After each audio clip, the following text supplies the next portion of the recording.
there's 15 minutes 40 seconds of commentary versus 18 minutes and 55 seconds of smoking. She spent 3 minutes and 15 seconds longer smoking than she did talking in her quote-unquote reaction. Damn, that's time as well. That's not just like, I thought, okay, like taking a drag or a bong hit, that takes like 5 seconds, whereas a commentary section can take like 2 minutes. So, wait, they timed it. Oh my god, man. What are these smoke clips? It is readily apparent that the primary and overriding purpose of Denims' group viewing session of the NUKE was to provide a substitute for the original. It is equally obvious that any commentary of the NUKE was an afterthought. Denims made numerous statements explicitly stating her group viewing session was intended to serve as a substitute for the NUKE. Ethan Klein, Hasan Content NUKE Watch Party, this is not a drill. We're relying on you to stay live so we don't give more views to the NUKE. Oh no. She replied with, yeah, I'm going to. I don't know why they thought that they could get away with it and everything. It really puts everyone else in a dangerous spot for the React community because it's just so extreme. It kind of looks like when they stopped talking, their views went up. And when they talked and they paused, their views went down. And I think that that's really damning. Like, that's like the people there are not here to hear the reaction. They're not here to get the perspective or whatever. All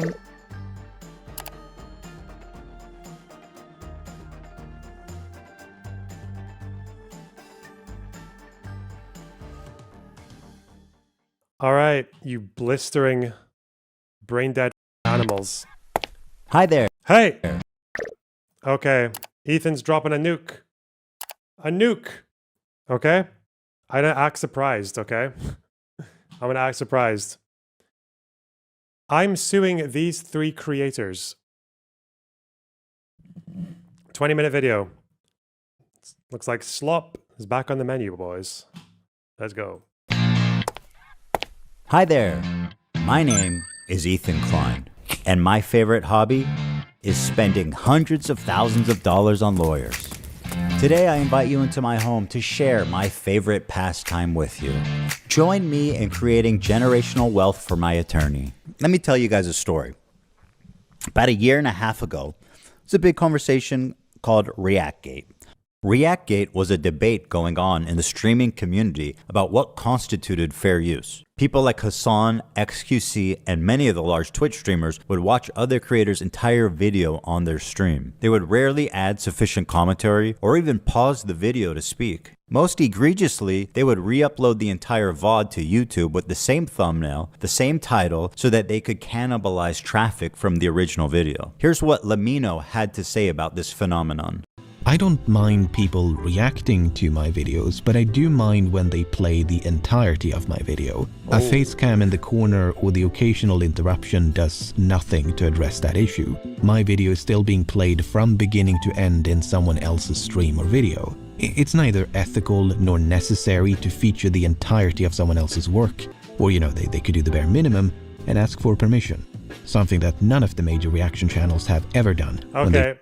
My position on this, until things change, until I've heard a better argument, is yeah, bro, I'm kind of just like stealing content. That's kind of what's happening. And the whole YouTube political sphere or whatever have just kind of made it a norm, assuming that you don't like just add nothing transformative, or assuming that you are like not doing it in some kind of bad faith, in the sense that like you're doing it with the intention to deny the other person views, like an explicit intent. Like that kind of thing is a problem. But yeah, if the rules change and they decide that like, listen, I couldn't watch Lord of the Rings on stream and just pause every couple of minutes to give my commentary and call it fair use. That's not really how that works. I do feel like I generally add substantive commentary. If I don't, I will definitely not make it a segment. And if people don't like what I've done, say like Ryan Macbeth had an issue with me reacting to stuff, so I don't really do it as much anymore. He didn't say don't do it, but you could tell he didn't like it. So, but sometimes, like, how long did it take me to react to the Ethan Hasan debate? It was like 10 hours to react to a 5-hour debate, or less than 5 hours. So that's kind of how I justify it. I feel like I add in quite a bit, and I do research, and I have perspective, and I'm occasionally silly and funny to some people, maybe, but But yeah, I mean, if the precedent ever changes and they decide that what I do is not fair use, then I'll just do something else. I'll just do more video essays again or debates. But okay, that's my position. Obviously, there is I don't know what there's a legal precedent for it, but there is a social precedent. Like, we know that getting out of your chair and fucking off in the mid-video is probably a faux pas. We know that Jinx style just saying absolutely nothing is faux pas. We know that Kaceytron, who sometimes has looping footage of herself, not saying anything because she might just be asleep or in a different house or in a different country when the React stream is running.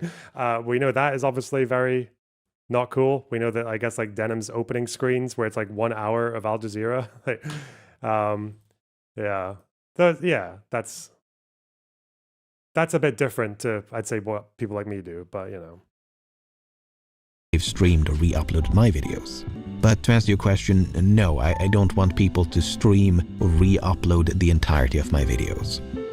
Now, understandably, this made a lot of people angry, because why should these content thieves, essentially, get more views than the author of the video, which in a lot of cases was happening? I mean, people don't like injustice, and we all see this, and no, it's not right. This debate culminated when XQC, one of the prime suspects, called into my show to debate me, in which case I'm sad to report that I was terribly owned. So in that regard, do you care at all about like IP or copyright? Or like the fact that it's illegal? Does that matter? That it might be illegal, does that matter to you? No. It doesn't matter. Well, if flat out doesn't, because... Well, that's fair. Watch me full screen cam, do the worm, then watch your do prime, that. Then watch your prime do content. Do it for a week. Do a week of no reaction content and see how many views you get. No. I mean, that's content, man. It's original content, at least. The ultimate debate, bro. He hit him with the worm. Oh, why didn't I think of that first? This is me. If I can't do React content anymore, I'll just debate Teuton every day for 8 hours. That'll be it. That'll be moving forward. I kid XQC, but he is not the one I'm suing. Despite my criticism, he's not a malicious infringer. But the ones I am suing, you'll see, are much, much worse. Now, ironically, after this debate and in the wake of this large conversation, the problem seems to have only gotten worse. You have people like Hasan Piker paving the way of fair use with what's known as chair reacts, when Hasan gets up to go to the bathroom, or to eat, or to talk to his mom, or to do whatever, disappears for an extended period of time and leaves the video playing for his chair. Mr. Chair, they call it. IDF had warned people to leave the area around the main airport. Leave the area. Do not. This operation will result in killing hostages. We're communication. Well, I've been seeing Russia, especially, including IDF for an. And it was in this setting that I formulated an idea. What if I could make a long-form, irresistible piece of content that I knew that these streamers couldn't resist, they couldn't avoid the temptation of watching it the second it was published? I don't have an issue with them. It's not that I wanted these people to steal my video. It's that I knew they would. I knew they would watch the entire video, so it's add little to no commentary, react to it instantly, giving them no time to form an opinion. The trap was set, and it worked even better than I imagined it would. We captured pretty much every large streamer reacting to it in its entirety immediately after it was published. Now, the thing is, there were a few people that went above and beyond to commit copyright infringement. For example, Denim sits here silently with nearly 50,000 live viewers. That's 30 times her regular viewership. She's working directly with the Snark subreddit moderators to siphon views, and their intentions couldn't be clearer. Wait, whoa. Have they? Here's an excerpt from a stickied post from the Snark subreddit. Crazy. Hey everyone, we've seen a lot of comments about wanting to watch the nuke without showing support for H3. Here's a list of creators who've supported our sub, either by engaging with... This is so on the nose. It's like, you don't even want to give them one view. Because again, if Denim streams this video to 50,000 people, do you know how many views that video gets? One. The channel gets one view. It's so spiteful. with us directly or citing our post in their critique of H3. Here they're offering these streamers as market substitutes for my work. This is the cardinal sin of copyright infringement. The Snark subreddit has been a frequent and persistent infringer. That's how I knew when this video came out, the Snarkers were going to encourage, promote, and push streamers to commit copyright infringement. I should thank the Snarkers actually. Because of their predictability, they acted like double agents for us, incriminating their favorite streamers and serving them up on a golden platter. no. So thank you, Snark. It's one thing for a subreddit to admit it's engaging in copyright infringement, but how do you get the streamers themselves to admit that they're stealing content? Well, guys, if you enjoyed not giving any views to that terrible video, follow, subscribe, throw a prime. If you like the content, if you enjoyed your time here. It turns out they just do it for you. You couldn't cook up a more incriminating statement if you tried. Denims, the queen of self-owning, you prevail again. There's one thing about copyright you should know is that you got to register it before you publish to be eligible for statutory damages and attorney's fees, which is the main biting force of a copyright infringement lawsuit. Well, I'm happy to tell you guys now, I, Ethan Klein, have registered Hasan Piker content NUKE with the United States Library of Congress. Some of you guys out there sweating? Even though theoretically I could sue a lot more creators and rake in millions of dollars. He's going to sue me. Wait. Wait, no, he's not suing me. Wait. Library of Congress. Some of you guys out there sweating? I'm sweating. Look, Hasan's getting sued, okay? I'm not getting sued. LonerBox is getting sued. That's not me. Spider. Though theoretically. Why is Spiders in the top of the... Where's my one? I could sue a lot more creators Dick. and rake in millions of dollars. But the purpose of this is not financial gain.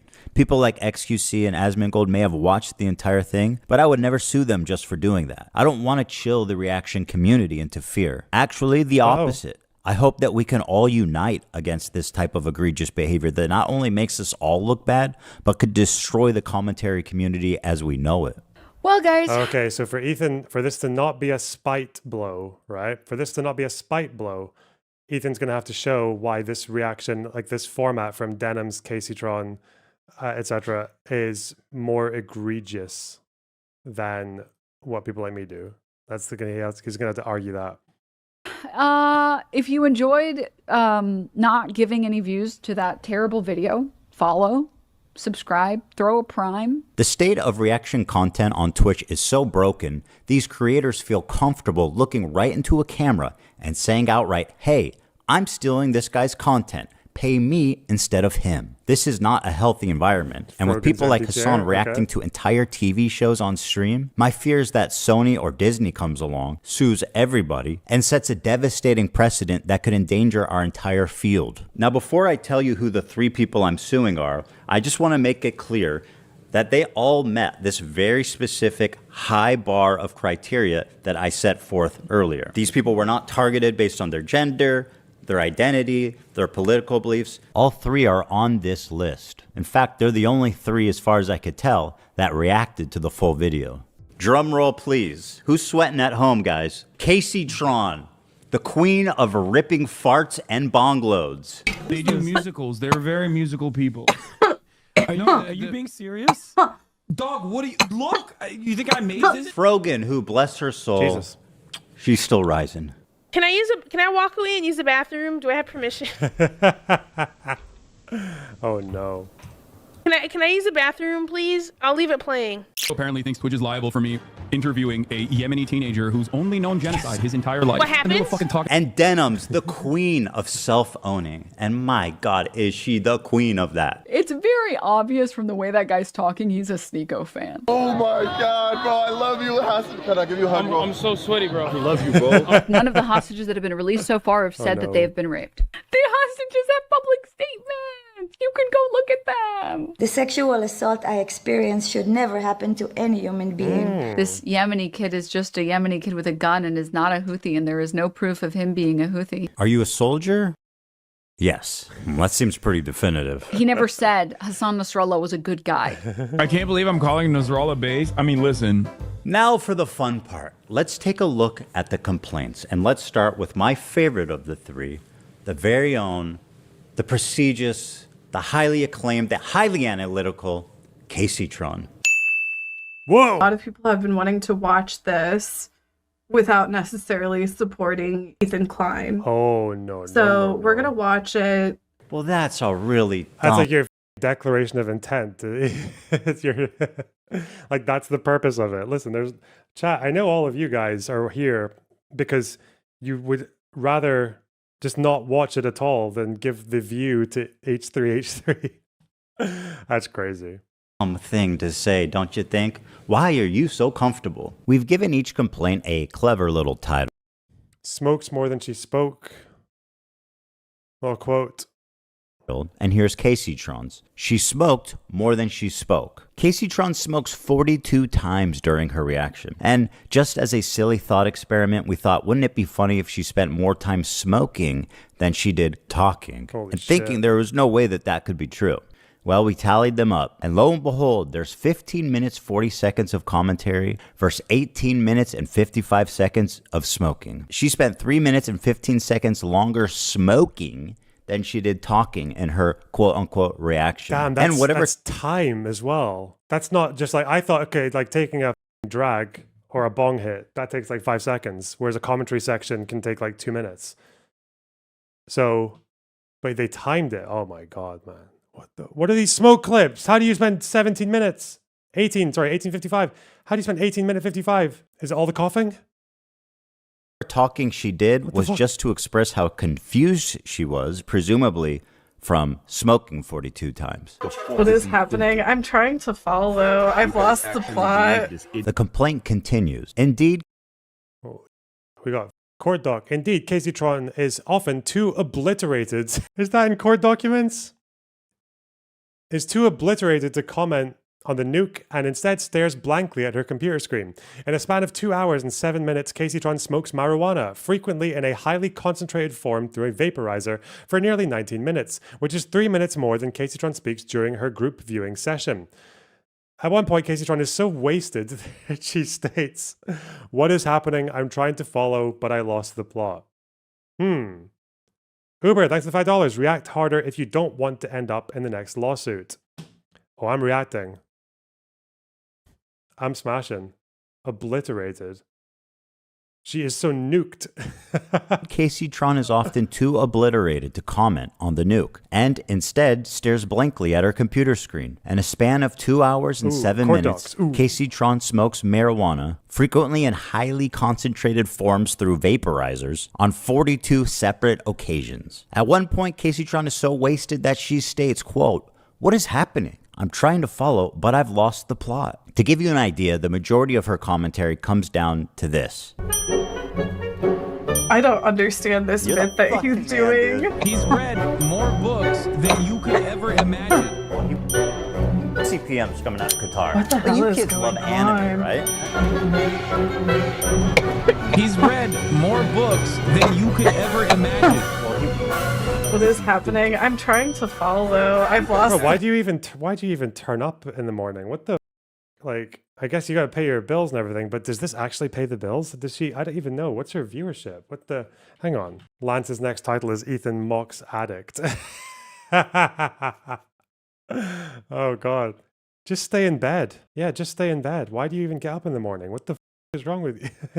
What? It's so retarded, man. If you are an anti-Ethan person and you know that anti-Ethan content is how you get the views, and you know that the content nuke is going to be a big step in that process, like a big step on the journey. Like if you're like, because there are events, okay? There are like holidays, okay? Or there are rather holiday purchasers.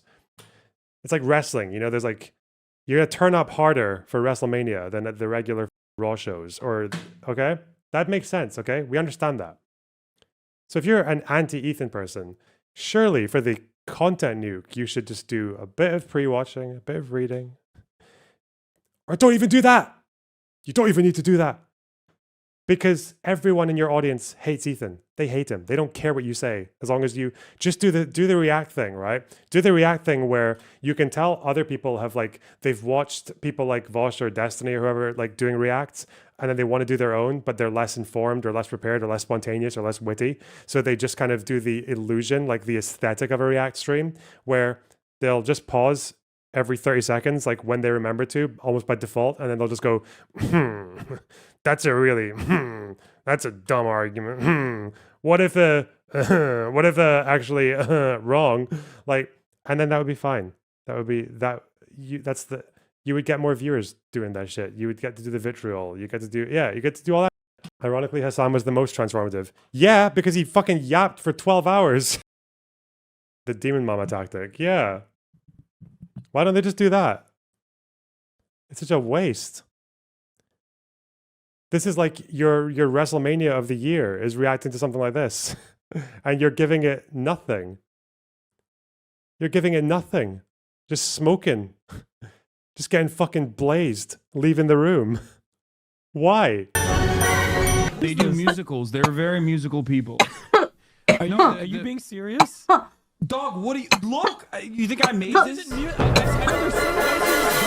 This isn't a music video, Hasan. And as dumb as all of that is, this is the part that really got her sued. A lot of people have been wanting to watch this without necessarily supporting Ethan Klein. Without necessarily supporting Ethan Klein. So we're gonna watch it. What the fuck is going this is fucking wretched, man. This is like...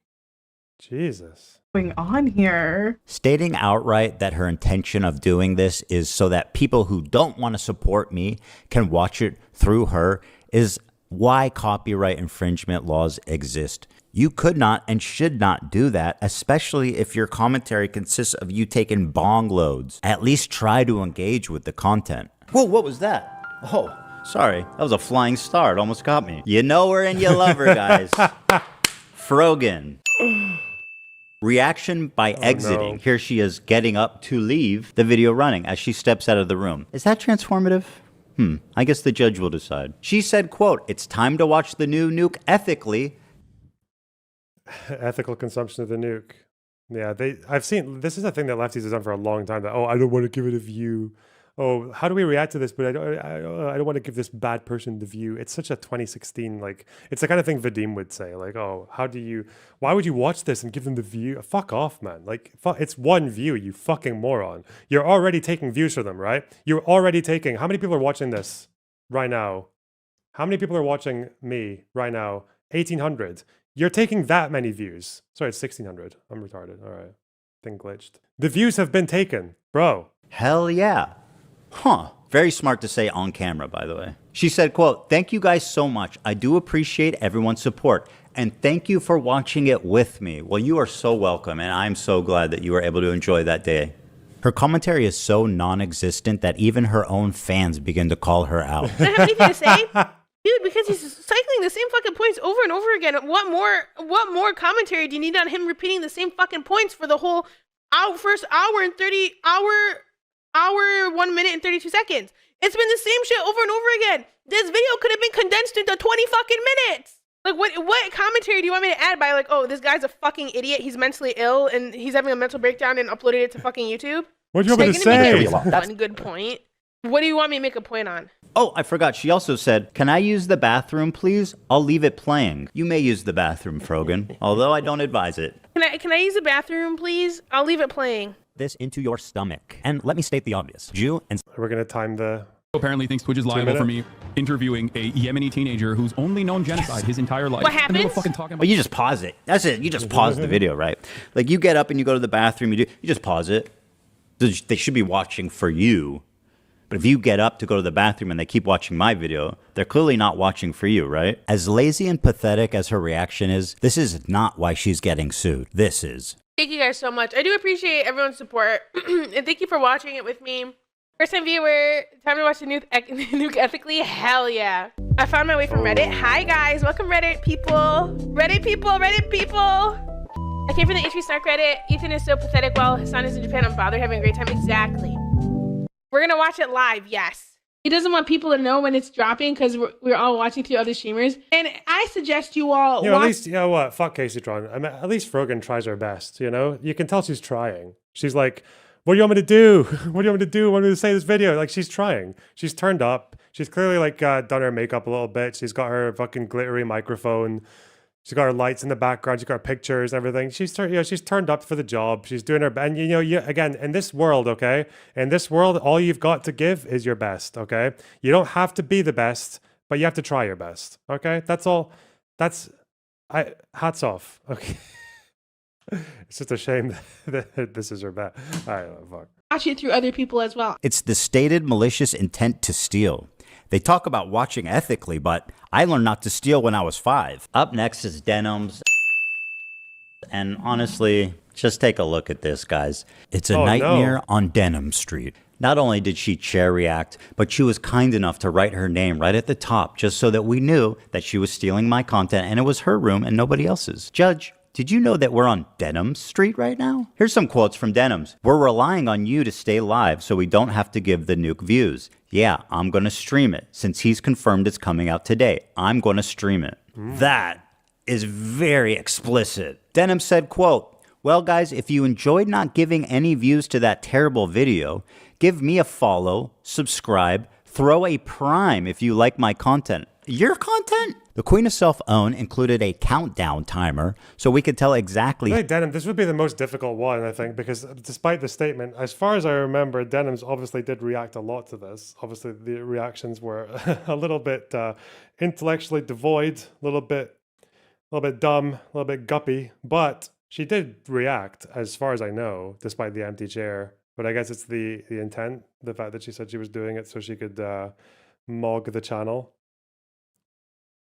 So this would probably be the hardest case to make. How long she was away. After being gone for a few minutes, she returns and then sits silently for another couple of minutes eating. I'm gonna go pee, and hopefully, when I'm back, they're done with this. Wait, Vosh? Okay. You do look better. Mr. 305. When's this? Dude, you should do this. I have an alternate. Wait, is she just watching the whole fucking On you to podcast? stay live so we don't give more views on the NUKE. Yeah, I'm gonna stream it. Since he confirmed it's coming out today, we're gonna stream it. If you want to watch it with someone else who's already watching it. Come enjoy the watch party. She's watching the somewhere else. podcast. Okay. If you enjoyed not giving any views to that terrible video, follow, subscribe, throw a prime. If you like the content, if you enjoyed your time here, because I'm going to be honest, I did not want to watch that by myself. Let me also commercialize it by asking you to reward me financially for stealing his content. Fucking disgraceful. Absolutely disgraceful. Matt Sugan, thanks for the 10 gifted subs. Oh my God. Thank you so much. Inbred, thanks for £5. Hey, Loner, my deepest condolences on your untimely demise. Off topic, but did you see the Casey report into the grooming gangs? Curious what your thoughts are. No, but I heard it's a new one, and apparently it's, I know it's going to say more about Muslims than the other ones probably did, because all the fucking people who take that line, they feel very vindicated by it, but they felt vindicated by stuff in the past that didn't really support them either, so who knows? We'll see. Yeah, we might look into it. That is like chef kiss.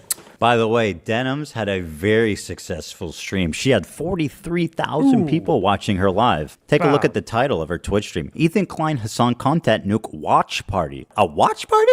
I don't think that's fair use. Now, Denims, of course, always delivering the goods. She went on this dude's podcast to debate fair use. And would you be surprised if I told you she said a lot of incriminating things in that podcast? The Queen of Self-Own never disappoints. I want to be clear on my opinion on like filler content and stuff. Like, I think filler content, like, you shouldn't do it. I know I do it as a React streamer. And I try to do it only when I do it with like Vox videos or Vice videos and stuff like that, because at least I'm not like directly ripping from one content creator and not like a whole team and stuff. And most of those videos have like 5 million views. I only get like 500 viewers. I'm taking maybe 50 views from the video. It's a lot harder to feel like, I guess, bad about that. Whereas like I would feel very bad about doing that to like a single content creator. The majority of people said that they literally wouldn't watch Hell's Kitchen unless I was streaming it. And it doesn't necessarily mean that I'm reacting hard enough. I'm sure if you click on a random part in the video, I might not be saying anything, sure, whatever. And I might walk away from the screen. But it's about like the communal thing. It's why like fucking Toast started streaming Death Note. It's not about the actual show at a certain point. It's the same reason you watch shows with your friends. You want to watch it with other people. A lot of people go to watch streamers on Twitch for their React content almost as a curator. So they don't actually want to go through YouTube themselves and watch a bunch of videos. And they probably never will go through YouTube and click a bunch of videos. They like going to Twitch because they like to have it as like, this streamer is curating fun content that I want to watch. Like, I'm sure the people that I've talked to, the people who watch Twitch content are specifically there. Well, you're just stealing content. Like, I don't know why even... Like, it's just stealing content. That's it. And I do think when it comes to legal precedent, there's going to have to be something, like some bar where either it all has to go, like all React content has to fuck off unless you just curate clips beforehand and just react to like 60-second pieces, or we find a threshold that it's like, yeah, you can do this thing, at least legally. Some people might have moral issues with it. But it's not worth trying to like enforce this against every React creator ever and fucking the entire space. We just need to look out for more obvious red flag behaviors, like, you know, getting out of your chair or offering no feedback at all, or like deliberately doing it with the intent of like, even to the point that you're trying to get a link of the video that's not from the channel, right? Something like that. To watch it so they don't have to scroll through YouTube and find a video they like. If someone watches content, I already said this, if someone watches content on... Chud Logic got his Ethan cameo. Where did Chud Logic get his Ethan cameo? What? Where? Did I see Chud Logic here? Where the fuck was Chud Logic? On someone else's stream, there is a very low likelihood that they're going to go watch it separately and give you like the view or the like. Or the people who are watching content on Twitch, curated Twitch content on Twitch, aren't necessarily people that would be watching content. This is his video. Oh, he hosted this debate, didn't he? Did he? What a networker. The Hasan NUKE was bait for this. Truly Operation Piker Web. Hey, that's the $10, Dingus. I appreciate it. Chub is the moderator. Yeah. I also was made aware recently of a Chud Logic stream post Hippy Dippy drama where he spoke to Chud about Demon Mama and Destiny and the judge vote. Like some stupid thing where there was a confusion with the judges and they thought Demon Mama won, but actually Destiny won. And Vadim was like very objective to it. Like he was objecting to it and started a whole fight about it. And then he went to talk to Chud the day after and like cried about it. I don't know, man. I was fucking mental. I did not know that video existed. This is Ethan's pager attack. Yeah, man. Content on YouTube. That, my friend, is called theft. And you're a thief. And now I'm suing you. Uh-oh. This is just a testimony to how brazen and how safe they've, gotten. That she thinks she can go out in public on video and say shit like, I'm stealing this content because I want to. I'm coping even though I know it's stealing. When people watch it with me, they're definitely not going to go watch the original. Like, you are way too comfortable committing crimes out in the open. Well, there you have it. 3 separate lawsuits for 3 separate geniuses. Now, I want to make it clear again, and I hope it's been obvious about why I'm suing these 3 people and not others. These people not only violated all of the principles of fair use, they also did it maliciously.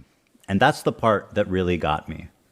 I think if you're a reactor on Twitch, for the most part, if you make a good faith effort to comment, and if you make a good faith effort to promote the author, to link to them, to try to drive traffic to the original video, I think you're probably pretty much doing the right thing, and that's fine. And I would never sue someone for that. Take it to these 3 absolute morons to state their intention to steal my property on video. These guys, not you guys. And to all the detractors who are saying that I'm targeting women, that I'm a hypocrite for suing for copyright infringement, I just have this to say. I don't care. What I do hope, though, is that you'll support their crowdfunding efforts to defend themselves. Because let's face it, I want to make sure there's money left over for me when I win my lawsuits. Thanks for watching, everybody. It's been a great time. Shit. I'll see you around. Bro. Well, listen, guys, that was a good ethical viewing, okay? We commented, we added our own opinions. We provided context to the arguments that would need to be made for it to be a strong take. We provided substantial critique, in some cases even derision, of the characters depicted in the piece of content. Didn't get up and walk away. Not even once. Not even once. Okay? And if I see you in court, everything I said about stealing content was all a joke. Okay? It's all a joke. Ladies and gentlemen of the jury, look at the innocence in my eyes. Okay. Holy shit. Mark Tech, thanks to the 599. Between Zelensky, Mossad, and Ethan, we now have so many cool Jewish espionage operations. This definitely deserves the Lehi anthem in the background. Yeah, whoa. So how many lawsuits is that now? He's got Noah Samson. He's got Denims, Frogan, and Kaceytron that I know of. Whoa. I'm guessing the full court docs will be public somewhere, right? They will be public somewhere. He never sued Noah, though. He gave Noah Samson a warning letter. I don't know if he's actually gone through the full thing yet, although my understanding is that he still will. It just takes time. I don't know. What about his housekeeper? Bro, I don't fucking know. But Ethan's going live in 30 minutes. Damn. Might have to react. Might have to do a react. Let's go. Gonna watch Carlson Cruz. Yeah, why not? Two retards fighting. What do we have here? There's 3 different cameras: Haifa, Modin, and I there think you're strikes mostly hearing the incoming? Tel Aviv cam. No, there aren't, because if there were, I would get people in chat saying it. Okay. The docs are in the description of the nuke. Of course they are. He's going after the proxies. I see. He's going after the proxies. That's clever. You know, you weaken the Axis by peeling at its shell. They're separate suits. I think these are separate civil suits. Separate complaints. Well, they're public. Oh, I didn't even notice this. Full names and everything. Dude, goddamn. How tongue-in-cheek are legal complaints allowed to be when they do shit like this? Like, where's my full screen? Bro, where's my full screen? I want to full screen this! Pray. Like, how are they allowed to do this? Like, it's like the cover is just Denims with an empty chair, Nightmare on Denim Street. What? What? Oh, and obviously the precedent is his own lawsuit because they were involved in a React content lawsuit. Civil suit, whatever. What? Like most lazy reaction videos, blah, blah. 80 pages. Why is it 80 pages? Oh, is this about the snark shit? What the fuck? Why 80 pages? What happened?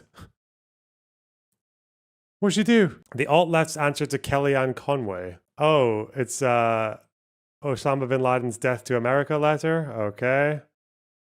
Letter to America, sorry. Shoe on head. Balenciaga.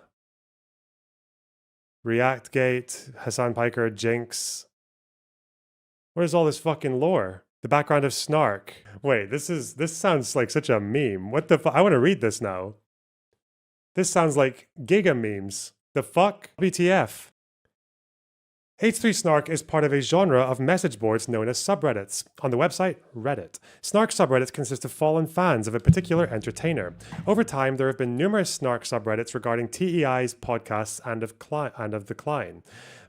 Many were banned by Reddit for violating its content policies, such as r/frenemies and frenemies2. Snark was created on August 30th, 2023 by Doe Number 1, who was a fanatical Trisha Paytas fan. Doe Number 1 became a fallen fan when the TEI series Frenemies ended abruptly in June 2021. H3 Snark became a haven for fallen fans. Bro, just do it privately on Discord, fucking losers. Do these guys even know? No relation. While the average viewer would move on with their lives after becoming disinterested in a podcast, H3 Snark fallen fans religiously watch TEI-produced content with orgiastic hatred. Orgiastic hatred. What? Snark enables these deranged and chronically unemployed fallen fans to share their preserved pleasure of hate-watching TEI content with others by providing infringing clips and links to TEI content. Beginning in the fall of 2023, H3 Snark experienced a surge of new users who were fallen fans of the TEI series. Okay. The surge of new users exploded after October 7, 2023. The clients are dual Israeli-American citizens. Hila was born and raised in Israel, where she served as a secretary during her mandatory conscription into the Israeli Defense Forces, IDF, to you guys. While both Ethan and Hila are highly supportive of Palestinian self-determination and extremely critical of Israel and its government, the clients support a two-state solution as the best interim solution to the conflict. In the wake of October 7th, Hasan emerged as the modern incarnation of the Grand Mufti Haj Ahmed al-Husseini. What the fuck? How is this in a fucking lawsuit? Sorry, a civil suit. Is this the Zionist kangaroo court that Noah Sampson was talking? That's fucking brilliant. Man, when your job is your hobby, eh? Like al-Husseini, Hasan became a passionate advocate and highly charismatic leader of the Palestinian cause. Like al-Husseini, Hasan used his massive platform to spread genocidal rhetoric about anyone advocating for the right of Jewish self-determination in their ancestral homeland, i.e. Zionists. Fucking Penny Morris. Hey, let's go. The primary difference between Hasan and al-Husseini is that al-Husseini worked with the Nazis and advocated the annihilation of Jews, while Hasan advocates the annihilation of all Zionists. Since the vast majority of Jews in the United States say caring about Israel is either essential or important, this would necessarily include the vast majority of Jews, even if they support the Palestinian cause and vehemently condemn the actions of the Israeli government. I mean, facts. Pictures of al-Husseini and Nazis. It's so fucking funny, man. Hasan's not even part of the case. Quote, Arabs, rise as one man and fight for your sacred rights. Kill the Jews wherever you find them. This pleases God, history, and religion. This saves your honor. God is with you. Is that a real quote? Maybe. On October 12th, 2023, the last episode of Leftovers aired. It comprised of a discussion between Ethan and Hasan regarding the Israel-Palestine conflict and the events of October 7th. During the discussion, Ethan expressed his support of the Palestinian cause and empathy for their suffering, along with condemning Israeli Prime Minister Benjamin Netanyahu. At the same time, Ethan attempted to humanize the victims of October 7th to Hasan in the hope that empathy and mutual understanding could begin to heal the divide. Hasan was unpersuaded, and the relationship with Ethan and Hasan began to deteriorate. In the aftermath of the falling out between Ethan and Hasan, H3 Snark became a radioactive hub of fallen fans of TEI content and the Kleins. It became a focal point for spreading vicious lies, outlandish conspiracy theories, and hallucinatory misrepresentations about the Kleins. Mate. This is so funny. This is such a ridiculous. He's like paying his lawyers extra just to bait Hasan, to make him mad, to trigger him. Yeah, it'll probably work. I like that's the no you hallucinatory, because that's what they say about him, right? The reverse Uno card. So I just read all of this. So I just read all 80 pages. Do lawyers charge by word count? Well, they charge by time, and obviously more words would usually imply more time. Despite their hatred towards the Kleins, the users of H3 Snark had an insatiable appetite for TEI's content. The H3 Snark users, however, did not want TEI to receive any views or advertising revenue from their consumption of TEI's content. As a result, Snark became a locus of copyright infringement of TEI content as detailed below. One method the H3 Snark mods employed to consume TEI content was to share links of TEI content on YouTube. Why did he spell YouTube like that? How do you make that mistake? Y-E-W tube. Oh, it's a different site. Okay, I'm sorry, stupid, dumb fuck. A website that provides unauthorized access to YouTube videos and publicly performs them, which constitutes copyright infringement. See Hunley v. Instagram 2023. Oh, YouTube. Keep reading, Gup. Listen, I need encouragement, okay? It's going to hurt my... It's not an easy task to just read fucking 80 pages on stream, okay? Out loud. With commentary, okay? I will need support. I will set a new goal, okay? And if I see that goal slacking, we're going to have huge problems. Chat. Isn't that what Vyvanse is for? Vyvanse gives you dry mouth, okay? You're doing great. Thank you, Revolful. That's really nice to hear. I appreciate that. I like that encouragement, okay? I hope you're doing great too. I'm sure you are, okay? I want to hear every And if you're not, now. happens to all of us. This is okay? fantastic. You'll do great another time, and you have done great in the past. I don't doubt it for 1 second. Captain Dan the Fireman, thanks for $10. I want to hear every page now. This is fantastic. Okay. Oh! Legal box. Thanks for $20, Jane Socks. That's so generous of you. My God. H3 Snark mods conducted live chats during TEI's live broadcasts. During the live chats, the H3 Snark mod would spam the chat with YouTube links of the broadcast. Once the live stream ended, the H3 Snark mods concealed the evidence of their copyright infringement by deleting live chat logs. Below are true and correct screenshots of the H3 Snark mods spamming the live chat with YouTube links to the TEI copyrighted content. Did they have a mole? Does that mean they have a mole? Or I don't know how you... Doe number 3, i.e. you/Sarah Horn Jewitts. You? What you? What? Okay. Whatever, dude. Oh, user, Reddit, okay. Encourage H3 Snark users to use YouTube as an alternative to watching the TEI's video on its official channel by commenting on certain posts. Doe number 3's comments were later wiped. Due to Doe number 3's efforts, the user was anointed as one of the H3 Snark mods. Some examples of Doe number 3, including copyright infringement of TEI content, are contained below. In August 2024, the U/Pearl Unicorn created the post for those who wonder why snarkers watch moments like the second button failure. Below is a true and correct screenshot of Doe number 3 stating, "We encourage folks to watch on YouTube since it doesn't play ads or contribute to their view counts." As can be noted, Doe number 3's comment was subsequently wiped from August 2024 post. Ooh. Love that. Ooh, ooh. On August 28, 2024, the H3 Snark moderators created a post entitled Mega Thread The H3 Show, August 28, 2024. Below is a true and correct screenshot of Doe number 3, providing a link to the TEI video on YouTube. As can be noted, the comment was wiped from the August post. This is such an intensive job, man. Fucking hell. Where did they get this? How would they have got these screenshots? When they say mod chat, are these in private mod chats? Like just the mods can see it? That means they had a mole. Or is it like it's a mod chat like in Reddit?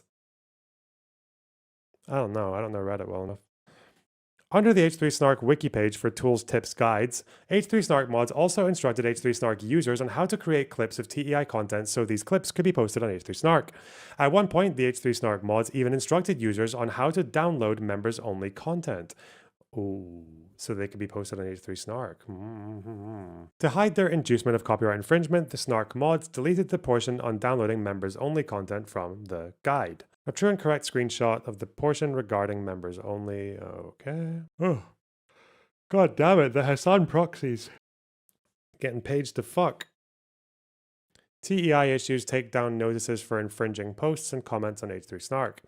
TEI began to fight back against the copyright infringement on H3 Snark by issuing takedown notices pursuant to 17 U.S.C. Section 512. TEI was extremely surgical about which H3 Snark posts would be subject to DMCA takedowns. Relying on the most pertinent fair use decisions, TEI issued DMCA takedowns only for posts and comments that upload an entire TEI episode to Reddit, particularly paywalled TEI content, comments that provided a YouTube link, okay, yeah, just how they do it. DMCA takedown. Oh, TEI issued a DMCA takedown. I remember this was public drama, right? Because it was a members only thing. God, there's so many of these. What, 3 now? 4? 5. Okay. November DMCA takedowns. Okay. The H3 Snark mods' efforts to issue fraudulent counter notifications. The Snark mods made a concerted effort to issue fraudulent counter notifications to TEI's DMCA takedowns as detailed below. On January 15, 2025, Reddit informed TEI that a so-called counter notification was issued against both the 30th of August, I hate reading months like that, takedown. Okay. The first fraudulent counter notification was issued on October 18th, 2024. Reddit informed TEI nearly 3 months later. On its face, the first fraudulent counter notification failed to satisfy the requirements of the USC section because it failed to include the issuer's address and telephone number, consent to jurisdiction and service of process, and a statement made under penalty of perjury.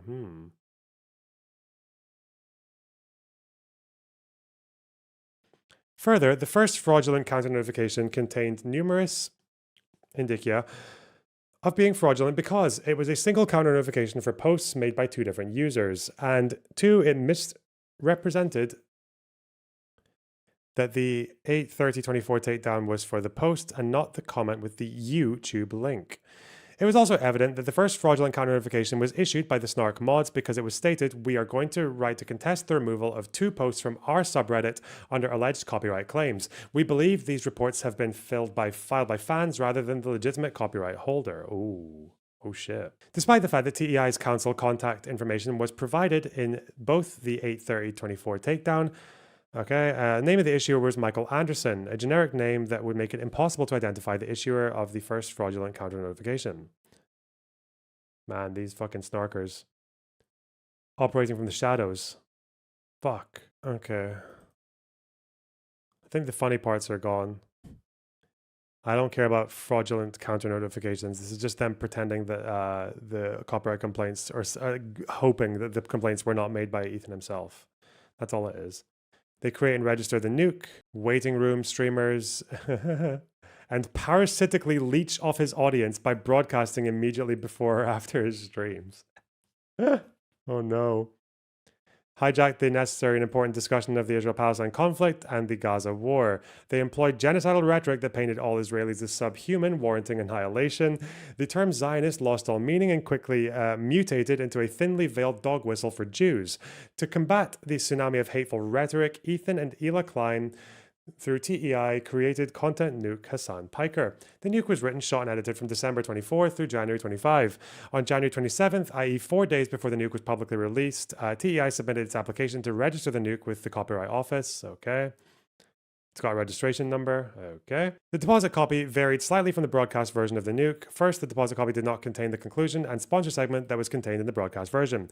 Secondly, to prevent the nuke from being age restricted by YouTube, which would limit its reach, TEI was required to fully blur out the footage of the Houthis entering the bridge of the Galaxy Leader and black out the footage of Hamas releasing hostages from October 2023. Third, minor visual edits were made. Ultimately, all of the deposit copy was incorporated into the broadcast version of the nuke. Okay. The nuke. The nuke. The Nuke is a tragicomic documentary critiquing Hasan and Twitch. Do you think Hasan didn't react at first because of the IP registration? No. Hasan would have avoided reacting to the nuke because he is too much of a coward to defend himself without having a bunch of other people do it for him first. LonerBox, please watch this. Please watch this Dave Smith Constantine on Piers Morgan. Please watch Ted Cruz and Tucker Carlson. LonerBox, please watch this. Fuck you. I'm reading this court document. Get out of here. Whew. Like the stream. Doesn't cost you anything. Also, donate to the stream. That does cost you something, but it will make me happy. Thank you. The nuke can be divided into 7 sections. Okay. The prologue walks the audience through Ethan's thesis of the nuke that Hasan radicalizes his audience with genocidal and anti-Semitic terrorist propaganda. While admitting both of himself and Hasan are polarizing figures with controversial takes, Ethan explains he grew concerned with Hasan's rhetoric after hearing him excuse Russian and Chinese genocide and imperialism. Everything's a genocide. Bro. Chill with the fucking genocide. Cool it with the misuse of the genocide conventional remarks. Namely Hasan's positions on Crimea, Tibet, Taiwan, and the Uyghurs. Once October 7th occurred, Ethan's concerns were exacerbated. He received a torrent of anti-Semitic comments from Hasan's audience and saw Hasan downplay the sexual violence perpetrated by Hamas on October 7th. Ethan explains that the primary difference of opinion between him and Hasan and his audience, while both are aligned on supporting the Palestinian cause, including condemning Israeli Prime Minister Benjamin Netanyahu, Israeli settlements, and settlers, they differ in one key aspect regarding how to solve the conflict. Ethan believes in a 2-state solution, while Hasan and his audience believe in a 1-state solution. There's more stark differences than that, but okay. Ethan articulates the concerns Israelis have with a 1-state solution. Israel's been at war with its Arab neighbors since the country's inception as a nation of refugees. Where'd you get that from? The idea of suddenly becoming a minority raises legitimate concerns, particularly for the Mizrahi Jews from Arab countries who were expelled from Arab countries.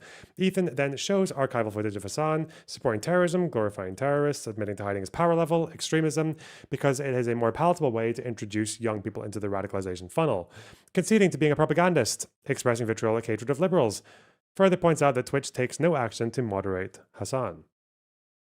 Ethan ends the prologue by expressing his underlying fear that he played a role in mainstreaming Hasan and that he radicalized Ethan's audience.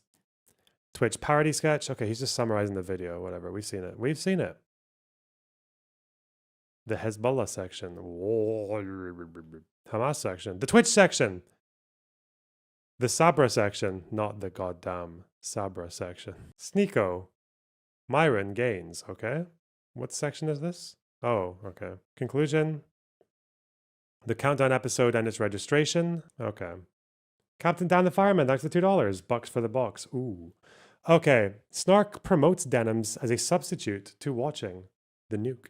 Throughout January 2025, Ethan built up public interest in the NUKE by frequently discussing it on the H3 show. The audience of Hasan and his waiting room, who comprised a large portion of the users on H3 Snark, anticipated the NUKE with religious fervor to defend their proverbial Grand Mufti from criticism. Stop saying it! Oh my god. These fanatics, however, did not want to watch the authorized version, the NUKE, because TEI would reap the benefits from views and resulting advertising revenue. Remember, it's just the view count of the streamer. It's not even the view of the audience watching the streamer watch the video. What the fuck? What? Oh, Jordan, thanks for the gifted sub. I really appreciate that. I'm sure Caitlin A does as well. These fanatics, however, did not want to watch the authorized version. The H3 Snark mods knew that there was a huge demand to watch the NUKE throughout unauthorized channels and promoted group viewing sessions of the NUKE as follows. So this is dough number 3. Dough number 3, pinned community post. Did this to maximize the visibility of the first inducement post. Featured Denims as a place to watch the NUKE without showing support for H3. A link was provided to her stream on Twitch. The first inducement post also stated that Denims supported H3 Snark by engaging directly with the mods. A true and correct PDF printout of the first inducement post. Okay. What are the complaints about? It's about copyright infringement on a protected video, it seems. Protected content. The inducement post was also a pinned community post that was featured at the very top of the Snark page to maximize visibility.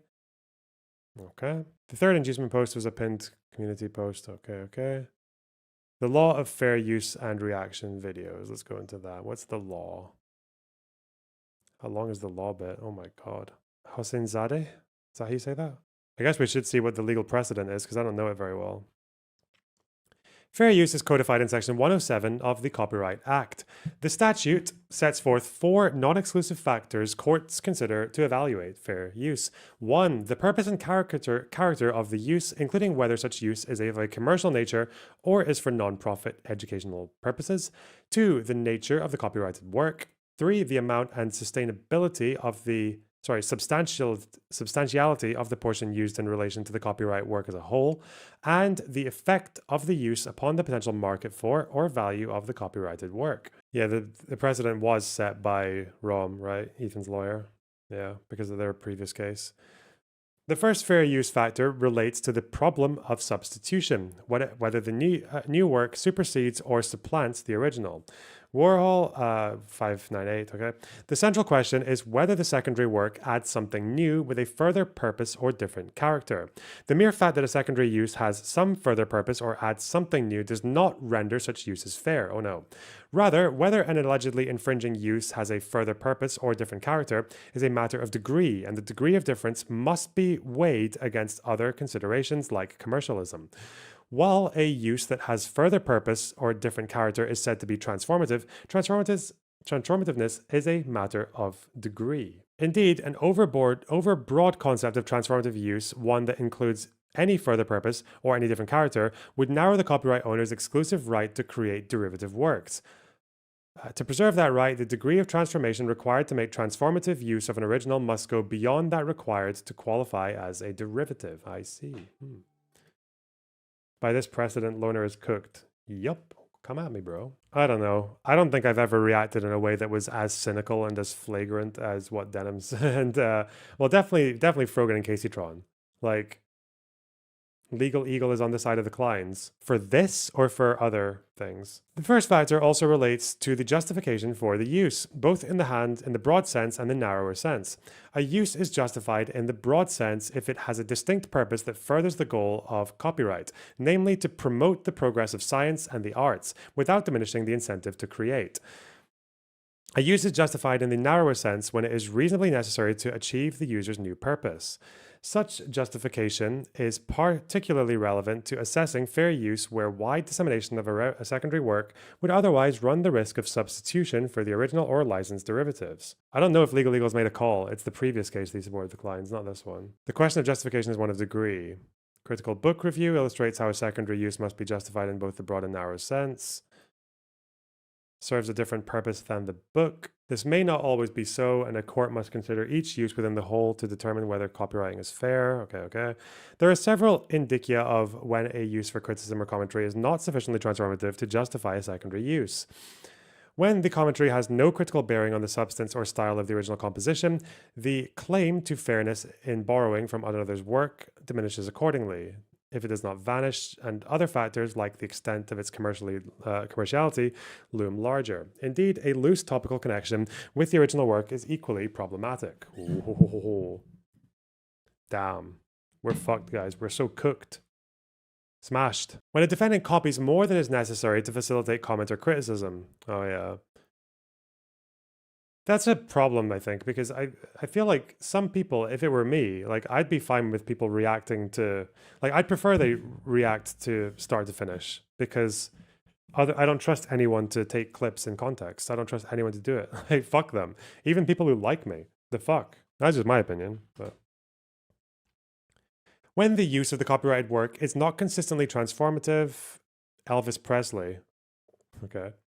Clips are played without much interruption, if any, used in excess of the benign purpose. The use of voiceovers, headlines or captions, wholesale copying sprinkled with written commentary fails to sufficiently transform a copyrighted work. Yeah. When a copyrighted work is used simply to illustrate what that work already depicts, the infringer adds no further purpose or different character, and copyright law treats the infringer as free riding on the inherent value of the original work. As mentioned, the degree to which a secondary use has a different purpose or character must be weighed against other considerations, like commercialism. The undisputed commercial character of the defendant's use, though not dispositive, tends to weigh against a finding of fair use. Commercialism examines the degree to which the new user exploits the copyright for commercial gain, as opposed to incidental use as part of a commercial enterprise. Courts consider whether the defendant was motivated by profits and profited from the publication. Oh, no. Okay. In the Klein's recent case, the one that actually set this precedent, the court found the first fair use factor favored fair use because Klein video was quintessential criticism and comment on the Haas video, namely consistent mockery of Matt Haas's performance, dialogue, and plot lines. The Klein video was consistently transformative by interspersing relatively short segments of the Haas video with long segments of the Klein's commentary. Hey, let's go. Is the NUKE out? It certainly is, Hangnails, yeah. The second fair use factor, i.e. the nature of copyrighted work, typically has not been terribly significant in the overall fair use balancing.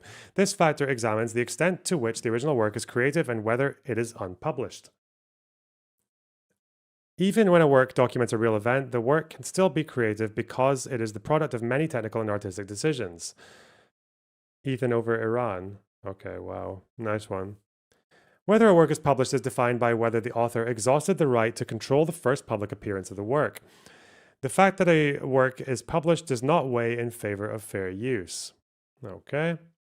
Obviously. It's kind of basic. The second fair use factor weighed against a finding of fair use because the Haas video was a creative work, despite the work being published.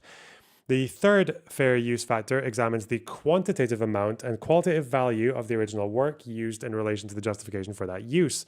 Consequently, the third fair use factor circles back to the first factor because the extent of permissible copying varies with the purpose and character of the use. When the amount used is substantial with respect to the infringing work, it is evidence of the value of the copyrighted work. Indeed, copying an entire work militates, against the finding of fair use. If, however, the new user only copies as much as necessary for his or her intended purpose, this factor will not weigh against the new user. In Hosseinzadeh, the court found that the, let's say Haas, found that the, all right, let's see. 1 second.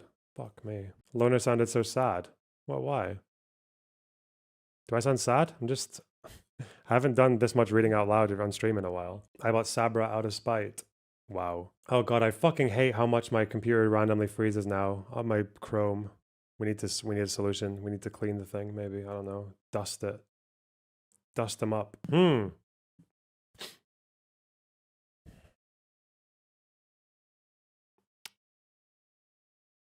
Okay, the court found the third was neutral because while the Klein video copied a great deal of the Haas video, the extent and quality and importance of the video clips used by the Kleins were plainly necessary to the commentary and critique. Ooh. The fourth fair use factor is the undoubtedly single most important element of fair use. While the first fair use factor considers whether and to what extent an original work and secondary use have substitutable purposes, the fourth factor focuses on an actual or potential market substitution. Ah.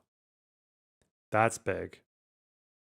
I see. The fourth fair use factor encompasses both 1, the extent of market harm caused by the particular actions of the alleged infringer, and 2, whether unrestricted and widespread conduct of the sort engaged in by the defendant would result in a substantially adverse impact on the potential market for the original and the market for derivative works.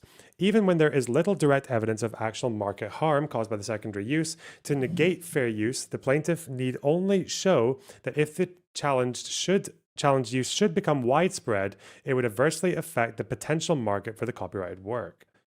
I mean, that's obviously like, that's, yeah. Like if every viewer got your videos from another fucking channel, right? Like, yeah, you'd be fucked. Let's change stream title. Reading the H3 NUKE court docs. The fourth fair use factor also must take into account the public benefits of copying will likely produce. In other words, does the use serve copyright's goal of enriching public knowledge? When the original work is associated with dangerous misinformation, it does not serve the public benefit and results in an actual reputational harm to the market for the original work, even when the primary markets do not meaningfully overlap. In Haas, the court found that the fourth fair use factor weighs in favor of a determination of fair use. The Klein video did not usurp demand for the copyrighted work, thereby resulting in a loss for the infringee or unjust enrichment for the infringer. To the contrary, the Klein video did not serve as a market substitute for the Haas video because the Klein video transformed the Haas video from a skit into fodder for caustic moment-by-moment commentary and mockery. Consequently, the Klein video did not offer a substitute for the original. Okay. And the Denims group viewing session failed to make fair use. Okay. How many timestamps is this? My God! It is readily apparent that the primary and overriding purpose of Denims' use of the Countdown episode was to commercially exploit a group viewing session of the Countdown episode and have it serve as a substitute for the original. This is evidenced by watching long sections of the Countdown episode without any or very little interruption, frequently for several minutes at a time. In a completely separate instance, Denims provides an empty chair reaction, i.e. letting the Countdown episode play while Denims is completely off screen. At a certain point, Denims informs her audience that she is going to pee. For 2 minutes and 21 seconds, Denims lets the Countdown episode play while she is off screen, relieving herself. When she returns, Denims is silent for an additional minute. In total, Denims' group viewing session of the Countdown episode was 1 hour, 3 minutes, and 56 seconds. During the group viewing session, Denims provided approximately 4 minutes and 43 seconds of brief and superficial commentary that usually has little critical bearing on the Countdown episode. 2, 43 seconds of partially related commentary on the Countdown episode that meanders into unrelated topics, and 3, 2 minutes and 12 seconds of unrelated or unintelligible comments. Wait, what? Unintelligible comments? Is this like when I just go Is that not allowed? Can I just go fuck? Let's see the footnote. Yeah, what are the unintelligible comments? I need the link. Fuck me. So footnote 40, timestamp. Oh, there's a few of them. Fuck. 220 to 2339. 2020. Okay, where's the located on the flash drive of Exhibit K? Oh, you might not be able to get this anymore because it would be taken from Twitch. In simple terms, out of a total runtime of 1 hour, 3 minutes, and 56, the Countdown episode played uninterrupted for nearly 88% of the total runtime. Holy fuck. Denims also had the Countdown episode take up approximately 3/4 of the screen, while she only occupies approximately 1/4 of the screen that de-emphasizes her presence. I see. Interesting. Hey guys, how's it going? Welcome to the transformative react to this court document. Don't mind me. Fuck. Denims' use was clearly commercial. Not only did she receive paid subscriptions, donation, and advertising revenue, during her group viewing session, she used the Countdown episode to advertise her group viewing session of the NUKE as evidenced by. Earlier on in her group viewing session, Denims adds a cryon at the top of the screen stating, "Content NUKE drops at 1:30 p.m. PST." Early on in her group viewing session, Denims adds a countdown timer for when the nuke will be publicly released. 3. Encouraging people to watch her group viewing session of the nuke by stating, if you want to watch it, come enjoy the watch party somewhere else. As to the second fair use factor, the fact that the countdown episode was simultaneously broadcast with Denims' group viewing session does not weigh in her favor. Further, while containing numerous factual elements, the countdown episode contains numerous creative elements which weigh against fair use. As to the third fair use factor, the factor weighs heavily against fair use. It is readily apparent Denims' use was excessive for any potential criticism of the countdown episode, particularly in light of the minimal level of commentary and highly commercial nature of Denims' group viewing session. Great reactions, LonerBox. Don't want a Klein pager to wind up in your hands. Hey, thanks for the 1999, the devil. I appreciate that. That's crazy, chat. Wow. Wow. Crazy. The fourth and most important fair use factor weighs heavily against fair use. Okay. Broadcasting her group viewing session at the same time the countdown episode was broadcast, showing nearly the entire countdown episode with minimal commentary.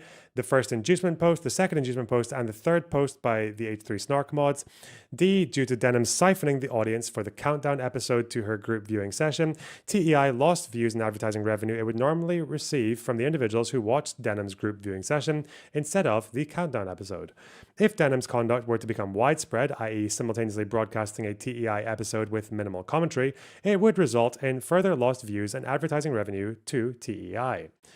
Denims' group viewing session failed to make a fair use of the nuke.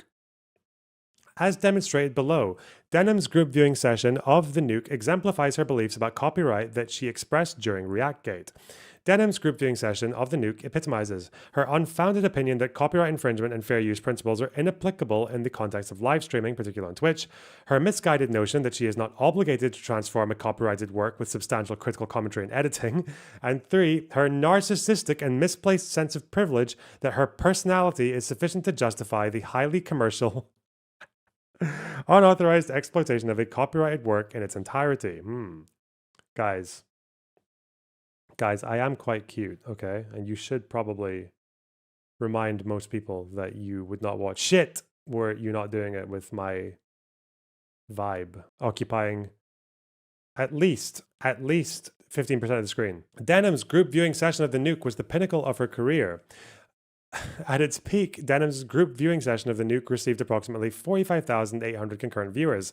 This was exponentially more concurrent viewers than Denims ever received in her entire career. Denims' group viewing session of the nuke also put Denims' online career into overdrive. In the days leading up to her group viewing session, Denims' peak concurrent viewers ranged from approximately 3,000 to 4,500. After her group viewing session of the nuke, Denims' concurrent viewers ranged from 5,100 to 6,700. Below are true and correct screenshots from the page. Jesus. One little boost, eh?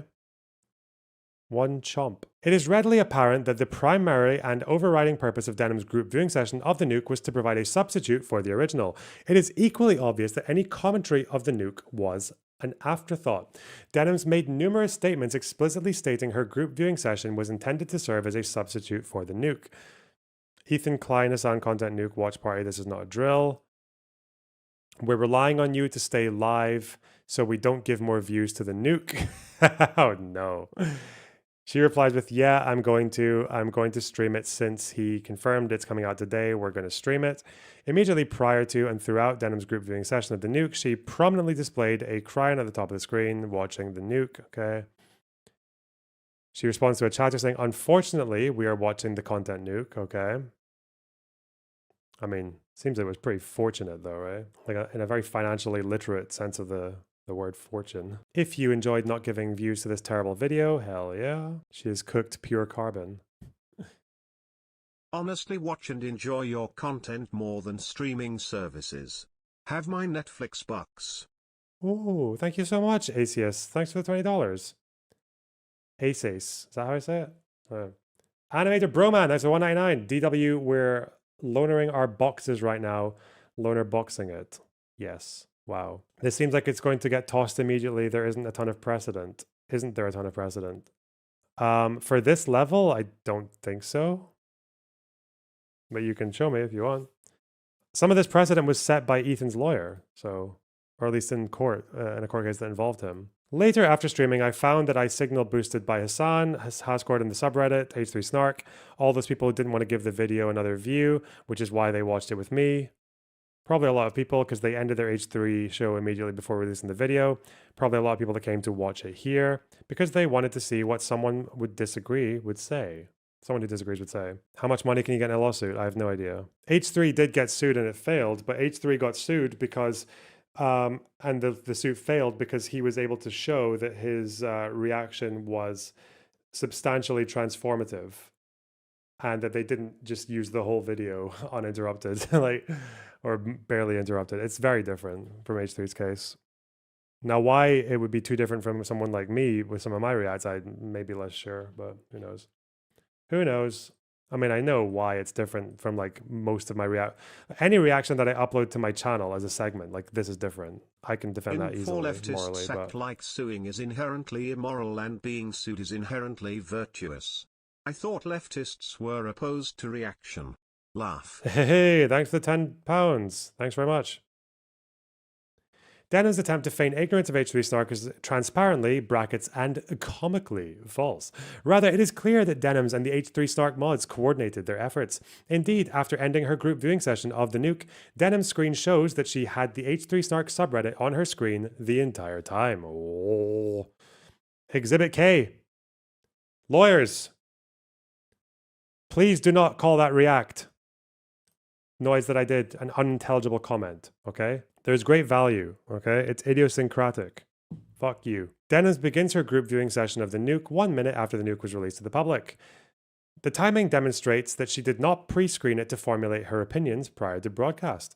Rather, Denims timed her group viewing session to occur immediately after the NUKE was released to capitalize on the great public interest in the NUKE and siphon as many viewers as possible away from the original to herself. In other words, her priority was to personally and financially benefit from providing a substitute for the original, and any commentary and criticism was a mere afterthought. On 74 separate occasions, Denim's group viewing session consisted of watching the NUKE for 30 seconds or more with no commentary whatsoever. 30 seconds. Or at most an unintelligible word or phrase. What's she saying, man? What's she doing in their streams? In total, these excerpts comprise over 70 minutes of the NUKE, i.e. 70% of its total runtime. The poverty of Denim's commentary, coupled by frequently showing long, unadulterated portions of the NUKE, further demonstrates that the overriding and dominant purpose of Denim's group viewing session was to serve as a substitute for the original and not to provide critical commentary. Okay. That's a big long list. For the majority of her group viewing session, Denims speaks briefly after showing a much longer excerpt of the NUKE. The fact that the excerpts Denims shows of the NUKE frequently eclipse her statements further emphasizes that the primary purpose of her group viewing session was to provide a substitute for the original, and any commentary was merely an afterthought. Again, okay. She admits she is not providing sufficient commentary. Oh. Because she does not want to pause frequently. Oh no. Oh shit. This further emphasizes the primary purpose of her group viewing session was to watch the NUKE, and any commentary was an afterthought. If I sat here and explained why he was wrong for like half of these things, we would be here for another 20 hours. I've gone in and tried to explain why he's incorrect on like 1 in every 10 incorrect takes because I'm not trying to spend an entire week here. Do you have a lawyer? Yeah, don't worry. I don't even understand what to say about because, yeah, this is wrong because of this. Another wrong take. Okay, well, I just paused it for 10 minutes. I feel bad pausing it again because surely there will be something better here. Denim's admission that she failed to address the majority of points raised in the NUKE is self-evident. This further emphasizes that Denim's primary purpose was to host a group viewing session of the NUKE and that any criticism was an afterthought. All the repetition. What if Hasan sues you? If Hasan sues you, I will literally obliterate his ass, his white ass in court because literally more than anyone else, Hasan literally gets me pausing every fucking 10 seconds. Like, he forces me to pause every 10 seconds because he can't go more than 10 seconds without saying the most retarded shit imaginable. Kaceytron. Breaking news, guys. Sorry, breaking news. Breaking news. Kaceytron is suing Ethan. RIP. Talk about making a rod for your own back. I literally said, Queeman, have you not seen me earlier on? Yeah, I steal content. Yeah. What I do as a react streamer would probably not hold up in fucking fair use court. My job is just to do what I can, do my best, try to be as ethical as possible with my capabilities. And if that train ends, I'll make video essays, and I'll debate people, and I'll do other shit. Fucked. Ooh. At 4:38:37, LonerBox interjected with unintelligible blubberings. I don't even understand what to say about, because yeah, this is wrong because of this. Denims' admission that she failed to address the majority of points raised in the NUKE is self-evident, okay? Fails to address the following points raised in the prologue of the NUKE: Ethan's criticism of Hasan's takes on Russian and Chinese imperialism and genocide, particularly Crimea and the Uyghurs, the torrent of anti-Semitic comments Ethan received from Hasan's chat after October 7th, the primary difference of opinion between Ethan and Hasan on the Israel-Palestine conflict, footage showing Hasan supporting terrorism and expressing hatred of liberals, and 5, Ethan's concern that Hasan radicalized his audience. Denims fails to address the majority of the Twitch parody sketch, fails to address the following points raised in the Houthi section of the NUKE: Ethan's criticism of Houthi atrocities, namely recruiting child soldiers, shelling and blocking aid to civilians, ruining agricultural land, oppression of women and slavery, including how this contradicts leftist values, how Hasan violated Twitch's community guidelines by promoting and glorifying Houthi propaganda to NUKE, including the Houthi music video and the hijacking of Galaxy Leader, Ethan's criticism of Hasan's glorification of another Houthi music video and its juxtaposition to the Miami Boys choir, the majority of Ethan's criticisms of Hasan holding himself out as a journalist and his interview of al-Haddad, the evidence demonstrating that al-Haddad is a member of the Houthis, and 6, how Hasan uses genocide as a... Hasan's not even in the fucking court case. The fuck? Genocide to deflect criticism. Fails to address the following points. It's just points to the NUKE. Okay, so it's reiterating points to the NUKE that she's failing to address. At 6 hours and 23 minutes, LonerBox interjected by playing World of Warcraft Classic Hardcore, and upsetting Sev by not interjecting by playing Baldur's Gate 3. True. Ooh. Isn't it weird that a lot of these clips are like 5 seconds short, not 5 seconds long, 5 seconds short? She mocks the NUKE for making fair use of third-party clips. Okay. This statement reveals Denims' complete and total ignorance of fair use, particularly in the context of reaction videos. When Denims does speak during her group viewing session, most of her statements are brief, particularly in relation to the preceding segment shown of the NUKE, and have no critical bearing for minimal critical bearing on the style or substance of the NUKE. Below are examples. That's a lot of timestamps. Holy shit. Pokimane. Moroccan ancestry. Okay. Superficial comments with little elaboration. Oh no. She frequently expresses confusion about a particular excerpt of the NUKE she just watched because she didn't pre-screen. Okay. I mean, you can be confused for multiple reasons, but okay. So is there a second content NUKE? What do you mean? Am I deafened? I hope I'm deafened. Yes. In the section of the NUKE discussing Hasan's apologia of the China's genocide and enslavement of the Uyghurs, she claims that Ethan fails to point out Hasan is wrong. Okay. Dating and Money is not a Hasan fan. This is all the self-owns, I guess. Destiny, calling Keffel's inbred. Okay. Due to Denims' inability to critique the style or substance of the NUKE, she frequently goes on long and completely unrelated tangents that have nothing to do with the style or substance of the NUKE. Apology of Chinese imperialism and authoritarianism, goes in a nonsensical tangent about the Chinese credit score system, which is not discussed or referenced in the NUKE whatsoever. You think with Noah it would be a different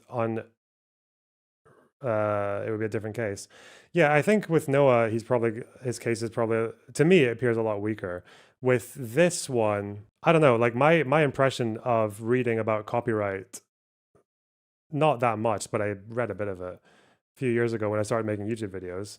My impression of copyright is that basically everyone who reacts to from start to finish of a video is violating copyright.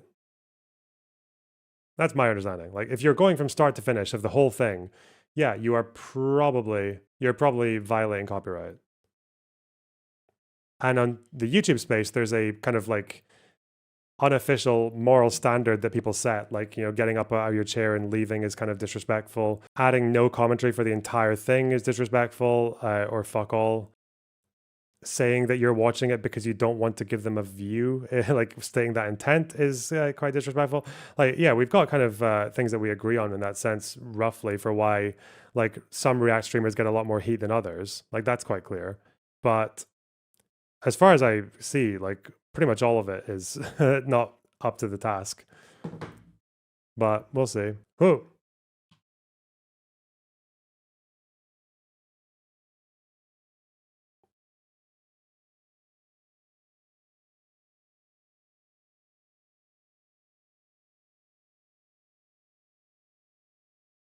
After Ethan's critique of Frogan, Denims goes on a protracted tangent about how Frogan is more American than her. Okay. True to form, Denims makes statements based on hallucinatory misrepresentations of the contents of the NUKE. By shadowboxing an imaginary version of the NUKE completely divorced from reality, Denims fails to address the actual style or substance in the original. Some examples include: in the section of the NUKE concerning Ethan and Hasan's discussion shortly after October 7th, Ethan critiques an online figure supported by Hasan who legitimizes killing Israeli infants by calling them baby settlers, and Hasan's attempt to justify the use of the term. Denims misrepresents the excerpt and claims Ethan called Palestinian infants baby terrorists, and Hasan attempted to humanize the infants of Israeli settlers. Okay. The section where Ethan critiques Hasan's head mod, Denims claims that Ethan called Frogan the head mod, despite Ethan never making such a statement. Okay. After Ethan explains that he is now called a Nazi after advocating a two-state interim solution, Denims claims Ethan asserted that Hasan told people to call him a Nazi, which Ethan never claimed. So if we want you to make more video essays, we need to bribe the judge to make React streams illegal. Yep. Get on it.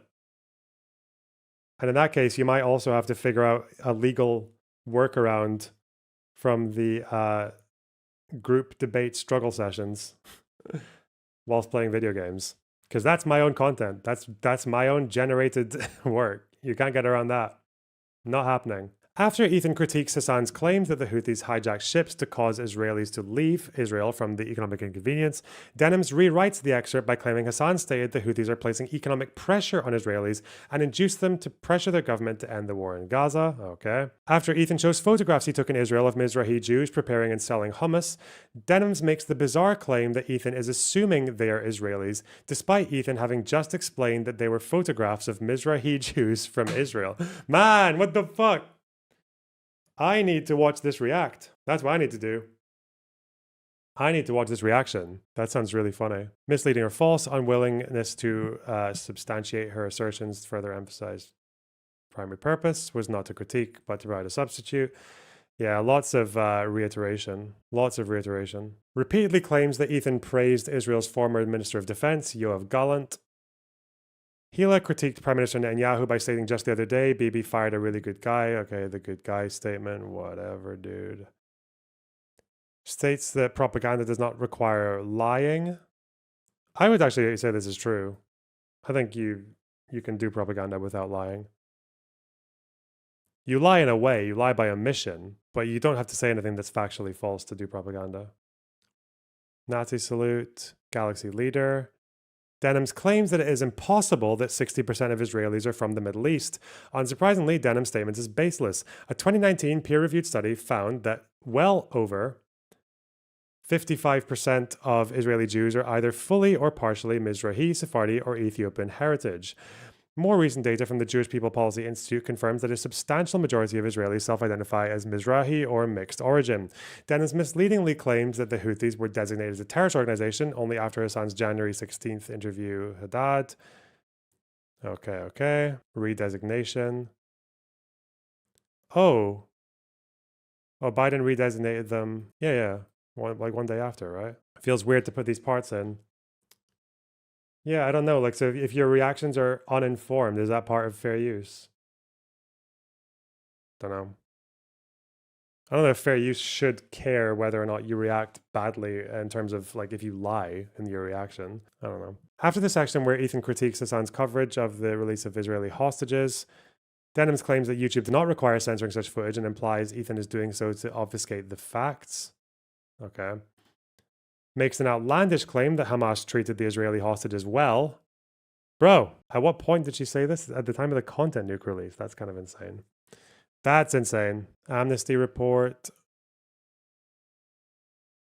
Keep waving. Claims that the New York Times and Biden had to retract claims of rape occurring. Yeah, that's completely false. What? Confusing 40 beheaded babies or beheaded babies with rape. Okay. UN report affirmed by other wankers. UK, European Council, ICC. Okay. Frogan, Denims. Okay. Jokes about 9/11. Okay. Fucking Sabra section. Okay. Denims, who is not Jewish, makes the grotesquely bigoted statement that it is anti-Semitic to associate Zionism with Judaism. Okay. To say that they're the same thing would be false. To associate them, if that's the exact wordage, then yeah, of course they're fucking associated. What do you mean? Jesus. Shortly after, a chatter confronts Denims by explaining that approximately 90% of Jews are Zionists. It's probably less than 90, but majority for sure. Without any substantiation, Denims claims this was derived from a poll with a sample size of 26, and that 1/3 of Jews think Israel is committing genocide in Gaza. God, is she just getting all her information from like poorly remembered or jumbled up like Twitter headlines? Because I know that the 30% she's referring to is the 30% of fucking Jewish youth, according to one poll, had some sympathy for Hamas. But the same Jewish youths also said that they were Zionists, like the majority of them. So, fuck. Pew 2019-2020, 82% of American Jews considered caring about Israel to be essential or important to what it means to be Jewish. Another poll in December 2024 of 800 American Jewish adults, 70% think anti-Zionist movements are anti-Semitic by definition. Ooh. I did not know that. That's a big one. Where she does, on rare occasions, cite sources, she completely misrepresents the source material. This further evidences that she was utterly unprepared to provide criticism of the NUKE, and the extent of her criticism suffers as a result. During the section where Ethan discusses the forced expulsion of Mizrahi Jews from Arab countries, Denims makes the maliciously ahistorical assertion that Jews were treated well in Arab countries, even claiming to be well read on the subject. It is evident that Denims fundamentally fails to grasp the horrors Jews endured in Arab countries. For example, Denims claims that Vichy France sent Moroccan Jews to Israel. They absolutely did not. To support her claim, Denims pulls up the Wikipedia article entitled History of Jews in Morocco, but strategically conceals the Wikipedia article's title. The Wikipedia article refutes her well-read assertion. Vichy France sent Moroccan Jews to Europe to be exterminated and not Israel.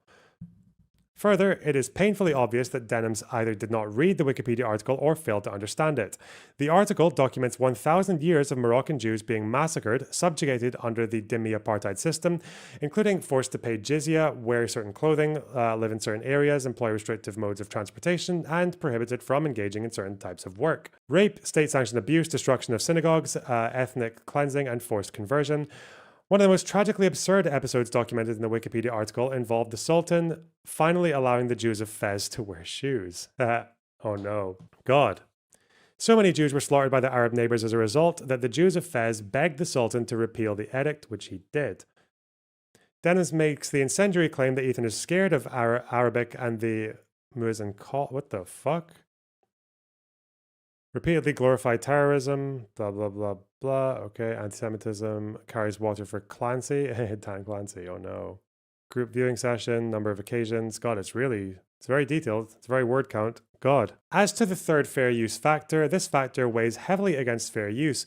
It is readily apparent Denims' use was excessive for any potential criticism of the NUKE, particularly in light of minimal level of commentary and highly commercial nature of Denims' group viewing session.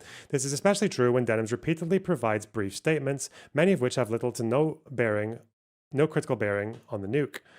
After showing long unadulterated segments of the NUKE, group viewing session, if it became widespread, waiting room, okay. First claim for relief. Second claim for relief. So what's the first one? Direct copyright infringement. Contributory copyright infringement against the mods. Oh, prayer for relief. Pray for the... Do they have to do this in America? Pray. Is this like a UK thing as well? Are they using Denims instead of her real name for a reason? Don't know. Okay. Demands a jury trial. Let's go. God. Damn it. What a fucking state. Okay. I had someone who was going to jump into the VC, and it's not Spider, but we'll see what Spider's saying too, I guess. Hello, sir. Spidair. Why is he deafened? Why is he fucked? 1 minute. The lawyer's name sounds like possibly an Arab name. He's Iraqi. He's Iraqi Jewish. Of Iraqi heritage, you might say. When are you suing Spider? I really should sue Spider, okay? He is the worst offender. He is a gross violator. I wouldn't even need to sue him. I would just have to do the copyright remove and threaten them. I'm not doing that though. We have there's an understanding, I think. Oh, what's going on? That's from Ynet. I don't believe there's any breaking news. Okay. Oh no. What is the fallout here? What's the fallout? Thing about this. Usually, you have take away my ability. There you go from earlier. We don't have a full doc, so do what I feel like for Ethan to say, and I think there's a lot to explain beyond what's in the video, just because it's like Supplement. the video is very concise. It's short to the point, but I didn't want to get bogged down in legal stuff. Yeah. So yeah, the legal stuff actually, is like fucking. I'm gonna do. It's so long. That's just for Denims. There's one for Frogan and one for, like, there's Frogan here as well. 64, and the Kaceytron one's not even out yet, because they're also gonna have to do all the times that she took a drag of her fucking that she smoked. She took a drag of her fucking vaping. Oh god. Her vaporizer. Shit. Absolutely fucked. They're gonna have to unleash the smoke counter on Kaceytron. Hello? Hello. It's me, your favorite anime girl. How's it going? Oh, it's good. I'm in a good mood. Yeah. You know? So, it was pretty. Did you have fun reading? Was it exciting? Yeah, it's quite funny. It's quite goofy. Are you worried that this could apply to you? I'm pretty sure it would. I'm not worried, but I feel like it would, yeah. How? Because I really don't think, I think if anything, this legal argument actually puts you in the clear.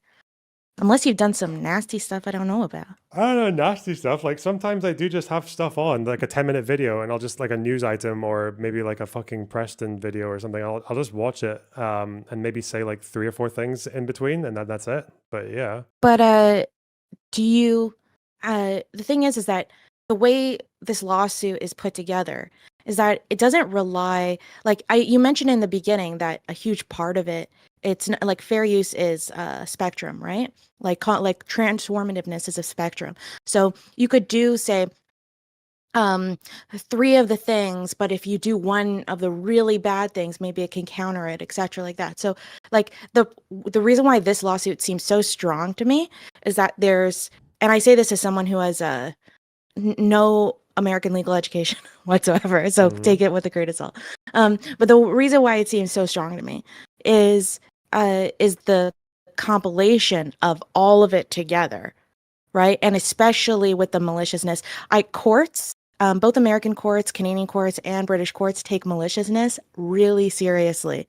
Like, I think a lot of people think that law tends to be so more programmatic, or like what's the word I'm looking for, but like robotic, where it's like, oh, but like that kind of intent and doing things that make you just look bad to a judge, the more social aspects is a bigger factor than people realize, and people get their asses eaten for this in things like divorce law and stuff like that. Like someone could be in the right, but if like there's text messages of them being so rude and mean to their partner, the judge is actually going to factor that in. So yeah, just note for people in general like that. Like judges care about like how like the maliciousness, and so the fact that you have no maliciousness, from my understanding, unless, correct me if I'm wrong, I've never seen you react, or maybe Chad can correct me, I've never seen you react with a malicious intent. Like, and when I say malicious, I don't mean like you're laughing at the person streaming, right? I mean, you're intentionally, like, you're like, come make sure you watch it here so that person doesn't get views. Okay, we don't want that person to get the money. I want to get the money for their content. Like, have you ever done that? No, but I still, but I don't know if the maliciousness, like, does it matter if instead of maliciousness, it's just me saying like, I am kind of just stealing content. I'm just doing it in a way that like, I don't mind if other people do it to me. Like, so if I watch like a Preston Stewart video and because I was too lazy to fucking read the news that day on whatever he's talking about, then I'll just take it and maybe react in a few sentences here and there. And I wouldn't care if anyone else did that for me. And it's not like negative towards them or anything like that. But that's just what I do sometimes when I'm a little bit fucking slow, or I've been streaming for too long, or if I just want to play video games, right? So it's like, it's obviously like there are some videos I do just treat as like background noise. And it's because it's like, it's something to keep the viewers here. So I'm doing more of a job, right? And to me, that's like, I don't have an issue with other people doing that to me because, like you said, it's not malicious. So I've got my own like arbitrarily designed moral standard for it. But yeah, I think if the law can be used for, because it's not just maliciousness, right? It's also reacting versus how much of the content you use. Because it even sounds like using, if it's like more than 50% of the original video, like more than 50% of the content is just the original video, and your commentary is just like unnecessary, or if you've added parts of the video, like say like the last half of it that you wouldn't even need for your React content, like, yeah, I don't know why that wouldn't fall. Like if someone wanted to sue me for it, they probably could. Well, I think that would be an added factor, but something like that is weaker. Like it being the entire content, it's a weaker aspect to this case. So it's kind of like a cherry on top, and if there's no cupcake beneath it, it means nothing, right? So those are like the strong parts of this case, and the strong parts of commentary are about it being transformative. Though I've actually heard that transformativeness is not as important as it used to be in law. But it being being transformative, the lack of maliciousness, and also the actually those two are probably the biggest ones, and like how, and the fact that you're stopping. Oh, and then there's a third factor that actually is really important, of like the impact it makes on like society. Judges actually like weigh this kind of stuff with copyright because they recognize, especially in the United States, they recognize that copyright and copyright laws can actually be used to stifle discussion, political thought, and a bunch of issues to do with free speech that can actually be really detrimental to the things that like the founding fathers wanted and all of that kind of stuff. So they're always making sure that this is why there's a huge portion of the lawsuit that just shits on Denims commentary, right? Like just on the quality of it. Because I think a lot of people in chat were saying like, oh, like doesn't seem relevant, but that's also a huge factor. Like, because if someone's providing really important commentary, like, I don't know, like who knows, like maybe someone's being like a whistleblower or something like that, or just providing a really good counter to something, that could be really important for society. And judges will be a little more hesitant on taking that factor seriously. So you've got those three things. Those are like the really big things, especially the transformativeness and the maliciousness. And you don't have any of that. In fact, 95% of React streamers that I know don't do that. I don't know, like especially like the maliciousness I've never seen at this level before in my life. Maybe there's some people like, I don't know, maybe you've seen it before. And then the transformative is like, you're stopping the stream. I know when I would stream, I like would get I rarely got through lots of videos because I had to pause. I was pausing a lot just to comment on it. Yep. Because like my viewers wanted me to talk about it. And what I see, your viewers want you to talk about it, because someone could just come and watch the video on their own. They want to hear what you have to say about it, and then what that leads to the community saying, and then you countering the community, and that entire factor, right?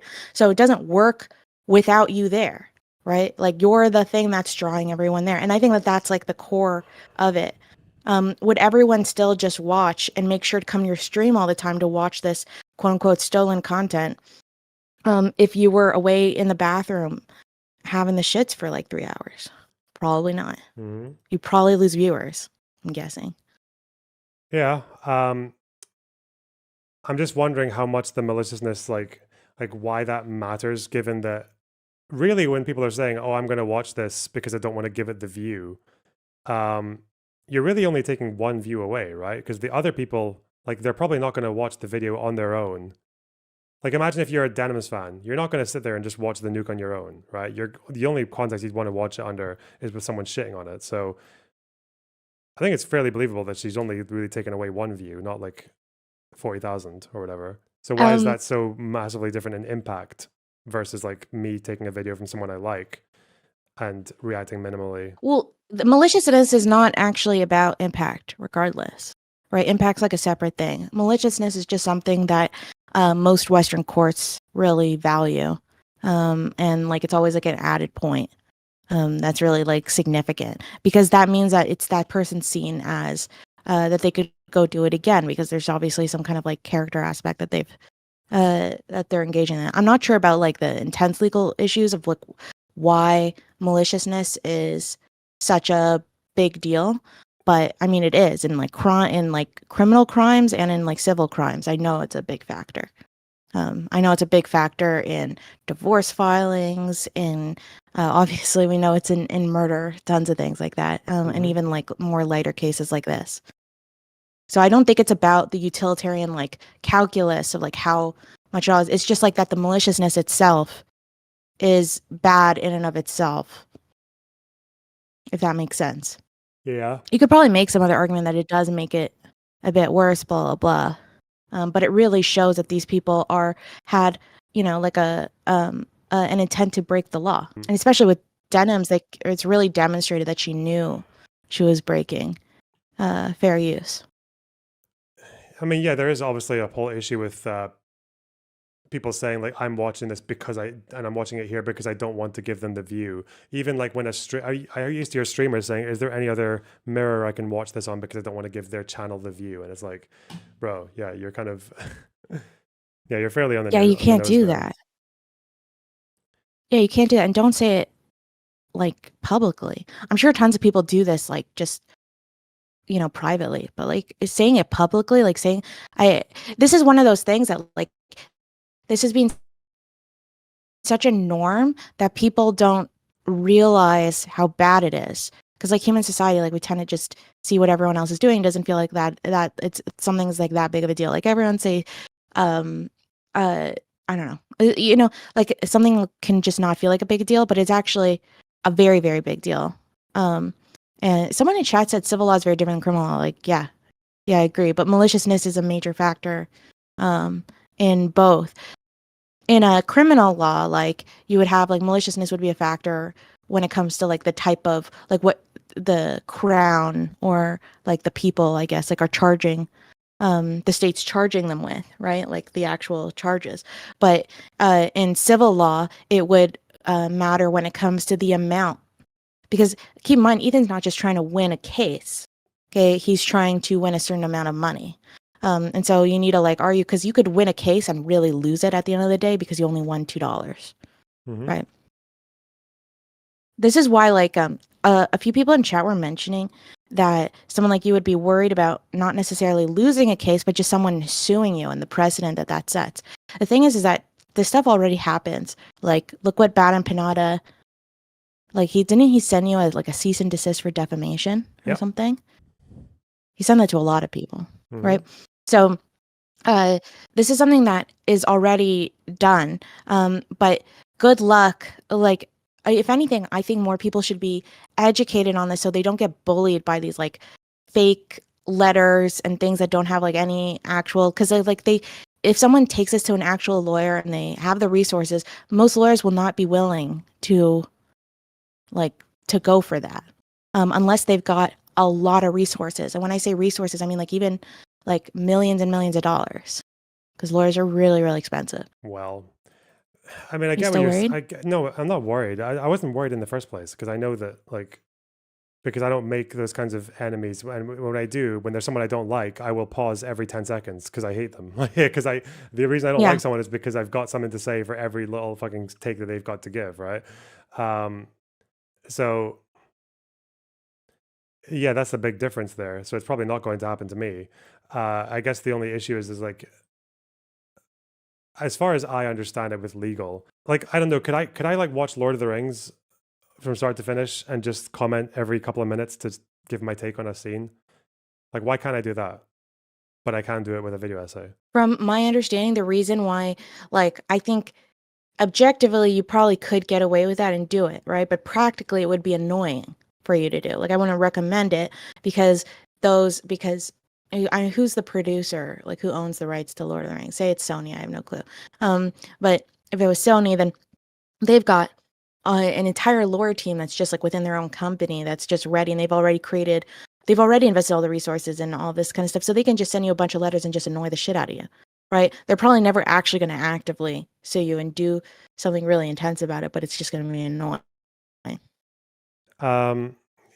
No, I mean, the problem is, I think with the Lord of the Rings thing, it'd be very easy for them to come after me, or like even to just wipe whatever my React is from the internet because it's got their content in it, right? Like it'd be very easy for them to at least, or they would grab the monetization like they do with music. Even if you do a cover, right? Like they detect the melody. Has someone and then ever they been take it away from you. actively sued for that? I don't know if they've been sued, but they would, like your video would not get monetized, right? Like your stream would. Because Oh, if yeah. you do like a cover, for example, say if I do like a 2-hour video, but I do a cover of a song at the end, even if it's a very customized cover, if it detects the melody, then the entire revenue from that video will go to them, not me, the person whose song I took, right? So, yeah. Yeah, but that's because the companies have already pre-signed deals with one another, right? When it Yeah, comes so to that. it's just because of like, So because it's they've not got really more the case resources, with right? like 'Cause they've got more, individuals. yeah, so it's because they've got more resources, right? Like it's okay to steal from Yeah, video essayists resources, because power, they're less and powerful, all that. yeah. But that doesn't change the question of how ethical it is to do it. I think also most streamers don't mind their content being reacted to. It often creates more views just within reason. What I wish what would happen is there would be like a better system for like React streamers to link the video and potentially give some revenue of their stream to the video, and like just like a better system that could just lead to, that's just something that's a little bit more fair, because I do think that most YouTubers and stuff are expected to just kind of like put up with it and just be chill with it all the time. And it does suck in situations where like someone just gets, all their views are just siphoned. But we also recognize that it can go the other way sometimes. Like you can get someone, say like Hasan Piker, to watch your stream that no one would have normally, and him watching your video leads to your name getting out there, and that can actually be really beneficial. So I think because of those things, whereas that factor doesn't factor in with something like Lord of the Rings. Like everyone already knows Lord of the Rings. So I think that's why we probably have like this ethical difference between the two. And that's why I think that this case from Ethan is particularly strong, both ethically and legally, but like ethically, I think it's really strong. Because Ethan, everyone knew about this video. Denims, in one of her when she was reacting to Reactgate, one of the biggest defenses that she had about React content, which I think was fair, right, was the curation claim that when you're streaming, say like a bunch of videos and you're reacting to them, a lot of those videos would have not been, your audience would have not actually watched those videos from the first place because they didn't even know they existed. They wouldn't have found them, they wouldn't have put it all together. But like here you have someone basically like the radio putting everything together, and making sure pre-checking to make sure it's going to be entertaining to this type of audience. Like, they've created this. So, and I think that that's a fair comment, and that's a fair use that someone like a React streamer brings. But ironically enough, Denims could not see into the future and realize that this does not apply at all with the Ethan situation. She didn't even, she literally did not even, she didn't need to do that because everyone knew about the nuke was coming. And that because she literally has like a countdown in her video, in her original React video, like countdown to the video. And everyone's like, I've come here for the video. Like, so she's not curating everything. They all knew the video was coming. They all wanted to watch the video. She's not like, there's no connection aspect there. So then like her main defense for the ethical aspect of this is just doesn't even apply to her. Interesting. Anyways, anything else you want to talk about? No, I think I'm okay. I'm still just going to be making up my mind about how I feel about that as like a decision, because I don't know. I feel a bit conflicted because obviously I hate those people. I didn't think the defamation thing was like, that's definitely not something I would have done. This one seems like it's stronger, but who knows?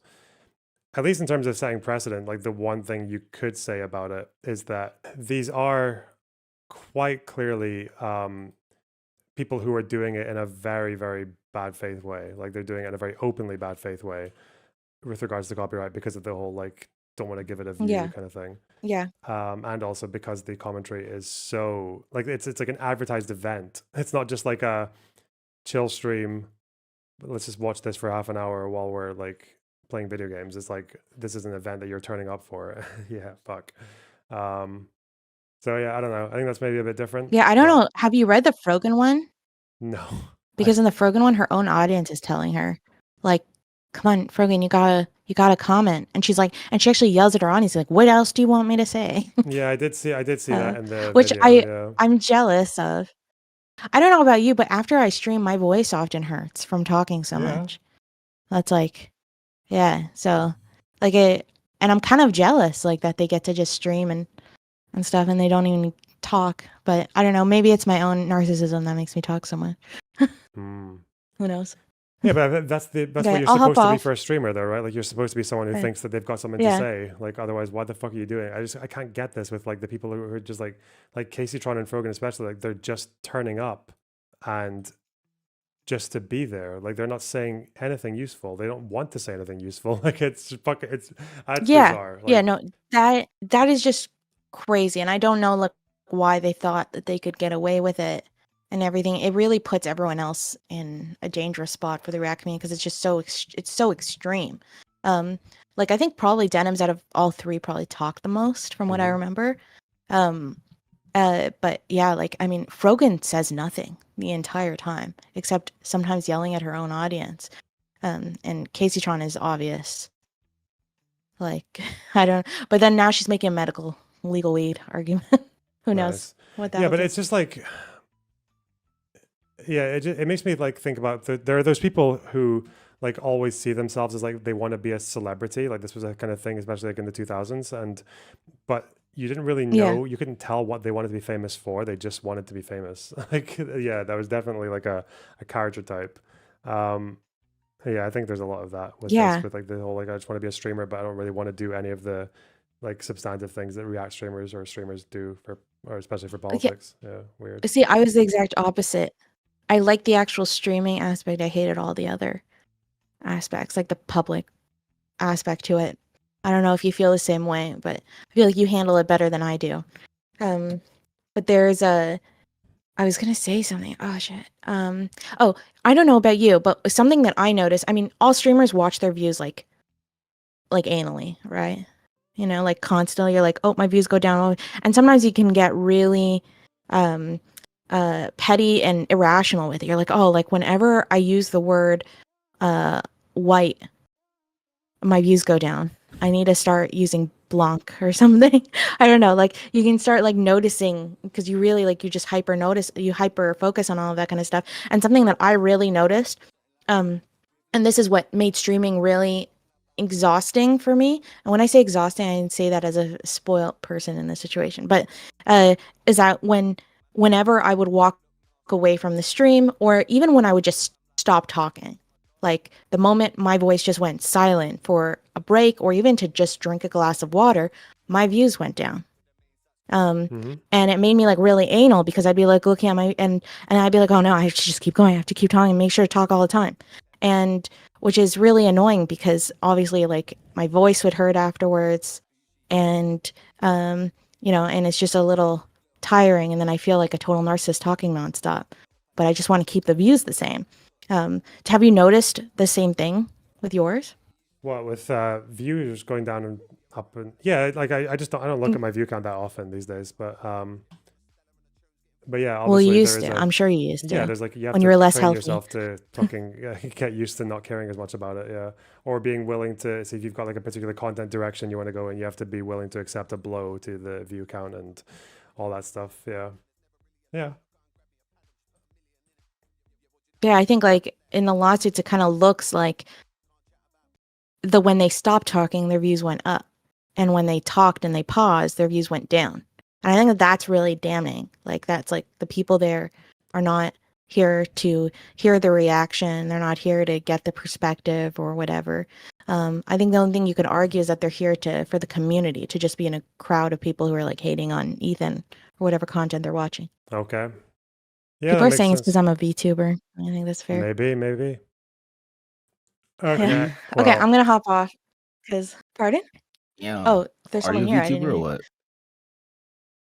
what? Yeah. Well, when I was streaming. Interesting, interesting. Yo, Loner, how you feel with that? I'm top 3, okay? I made a What? cameo in the Ethan Klein shit. Yeah, I'm you top did. 3, bro. Yeah, well done. Also, goodbye, Eris. Bye bye. Better. Yeah. Yeah, you did. Yeah. You took the attention away from me, fucker. Why would you do that? I have aura. What can I say? What? Yeah. I have aura. Better. Have Listen, aura I'm than you. proud of you. Okay. Okay. Fuck you.